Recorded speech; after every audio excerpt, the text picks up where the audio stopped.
सदन को एक समाचार देना चाहता हूं और सदन से ये चाहता हूं कि इसकी कड़ी शब्दों के अंदर निंदा की जाए। अध्यक्ष महोदय, मेरा भाषण शुरू करने से पहले मैं इस सदन को इन्फॉर्म करना चाहता हूं कि मेरे पार्टी के अध्यक्ष member of parliament barrister Asaduddin Owaisi साहब के ऊपर जानलेवा हमला कुछ देर पहले हुआ है। उनके ऊपर मीरठ से जब वो प्रचार करके वापस आ रहे थे तो दो बंदूकधारियों ने उनकी गाड़ी के ऊपर हमला किया, गोलियां चलाई, लेकिन उनकी जान बच गई। वो आए हैं वापस।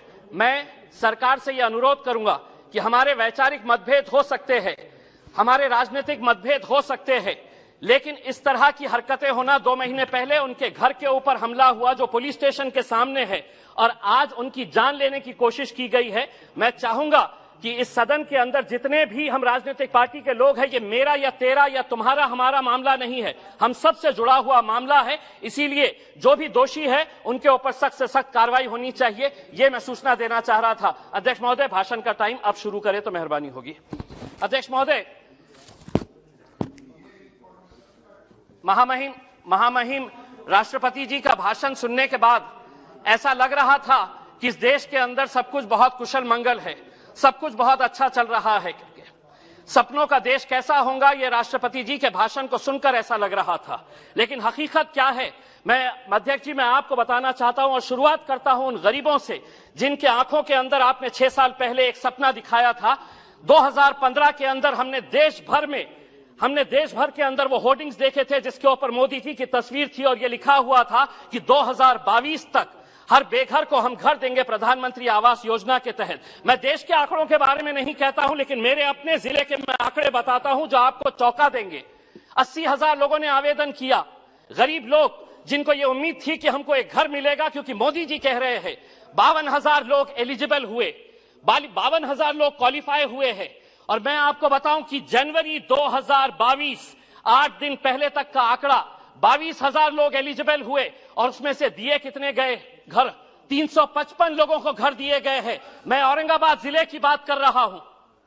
क्या वजह है कि आप इतने बड़े बड़े आंकड़े दिखा रहे हैं? आप ये कह रहे हैं करोड़ों के अंदर। मैं पूरे दस्तावेज के साथ आपको बताया हूं कि 7 सालों से आपने उन गरीबों को सपना दिखाए कि मुझे घर मिलने वाला है। 52,000 लोग इस इंतजार में है कि मोदी जी अब घर देंगे और 355 लोगों को घर दिया गया है।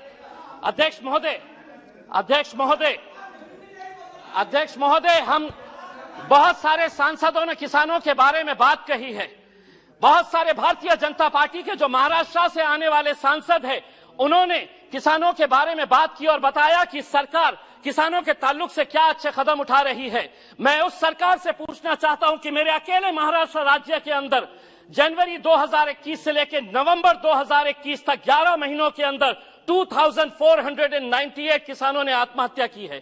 क्या वजह है इन किसानों की? अगर आप इतना उनके बारे में कह रहे हैं कि हम किसानों के लिए ये किए हैं, तो ये 2,500 किसान क्यों आत्महत्या कर रहा है?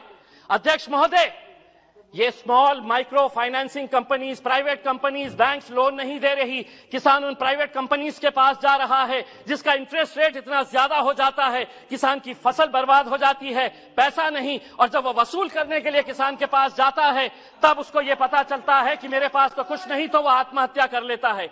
आज देश भर के अंदर डुप्लीकेट फर्टिलाइजर्स, पेस्टिसाइड्स का एक धड़ल्ले से कारोबार चल रहा है, उसके ऊपर रोक लगाने की जरूरत है। सुनिए आप, मैं हकीकत बता रहा हूं, आपको आईना दिखा रहा हूं। अध्यक्ष महोदय, कड़वा सच सुनने की आदत डालिए। हकीकत का आईना दिखा रहा हूं और आंकड़ों के साथ दिखा रहा हूं। मैं बेरोजगारी के बारे में आपने कहा कि 60 लाख लोगों को आप रोजगार देंगे। अध्यक्ष महोदय, जो इस देश की centre for monitoring Indian economy है, उसने कहा है कि इस देश के अंदर अभी दिसंबर का आंकड़ा उसने बताया है कि 53 मिलियन लोग बेरोजगार है। यहां पर आप 60 लाख कहां से देंगे? आप लोग 60 लाख बताइएगा किस कंपनी के अंदर देने वाले? अध्यक्ष महोदय, 2 मिनट का वक्त तो आपको देना। अध्यक्ष महोदय, आज मैं अगर भारतीय जनता पार्टी के बारे में कहा तो महाराष्ट्र की महाविकास आघाड़ी की भी पोल खोलने वाला हूं। हमारी संस्कृति को किस तरह से बर्बाद किया जा रहा है। छोटी छोटी किरानों की दुकान के ऊपर अब वाइन बेचा जाने वाला है। शिवसेना के एक नेता कहते हैं कि नहीं, वाइन के अंदर नशा नहीं है, तो राष्ट्रवादी कांग्रेस के, एनसीपी के एक वरिष्ठ नेता कहते हैं कि बाहर के देशों के अंदर लोग पानी नहीं पीते, वाइन पीते हैं। बाहर के देशों के अंदर और हमारे राज्य के अंदर फर्क यह है कि हमारे राज्य में छत्रपति शिवाजी महाराज ने जन्म लिया था। हमारा राज्य जो है वो फुले शाहू अंबेडकर की पैदावार है। वहां पे आप बच्चों के हाथ में वाइन की बोतल दे रहे, कल वही वाइन की बोतल हटेगी तो बियर की बोतल पकड़ेगा, बियर के बाद वो विस्की पकड़ेगा। चंद पैसे कमाने के लिए अगर महाराष्ट्र सरकार ये कर रही है तो राष्ट्रपति और केंद्र सरकार ने उन्हें बताना चाहिए कि आप ये संस्कृति को इस तरह से। अध्यक्ष महोदय, एक मिनट के लिए। अध्यक्ष महोदय, रेलवे के ताल्लुक से भी हम आपको कहना चाहते हैं कि रेलवे के बजट के अंदर हर वक्त मराठवाड़ा के साथ जो एक पिछड़ा इलाका है, क्यों ये नाइंसाफी की जाती है? हर वक्त अधिकारी ये कहते हैं कि नहीं, इस क्षेत्र के अंदर आरओआर क्या मिलेगा, रेट ऑफ रिटर्न क्या मिलेगा। अगर इसी तरह पिछड़े इलाकों को देखने का नजरिया अधिकारियों का रहेगा तो रेलवे तो आगे निकल जा रही, हम बहुत पीछे रह जा रहे हैं। 70 सालों से हम इंतजार कर रहे हैं। बहुत बहुत धन्यवाद। आखिरी बहुत धन्यवाद। 30 सेकंड में अध्यक्ष महोदय, राष्ट्रपति जी ने अपने भाषण के अंदर इस सदी के सबसे महान शख्स डॉक्टर भीमराव अंबेडकर जी को कोट किया है और उन्होंने बताया है कि हमारी सरकार का मोटो है कि जो बाबा साहब अंबेडकर ने बताया था कि हमारी सरकार किन मूल्यों के ऊपर चलती है, तो लिबर्टी, इक्वालिटी और फ्रेटर्निटी, इन मुद्दों के ऊपर दूर दूर तक आपका इन शब्दों से कोई लेना देना नहीं है। अगर ऐसा तो यकीन मानिए कर्नाटक की उन बच्चियों को आप बाहर नहीं निकालते जो अपने सर के ऊपर हिजाब लगाकर 10 सेकंड अपने सर के ऊपर अपना चेहरा हिजाब से। मैं ये पूछना चाहूंगा, हमारी ये जो राजस्थान की बहनें बैठती है वो भी उनके सर को ढकती है, इसका मतलब ये नहीं है कि वो कोई जुर्म कर रही है। मेरे हिसाब से हम सरकार से यही अनुरोध करेंगे, इस देश की फ्रेटर्निटी, इक्वालिटी, ब्रदरहुड और भाईचारे को जिंदा रखिए साहब। धन्यवाद।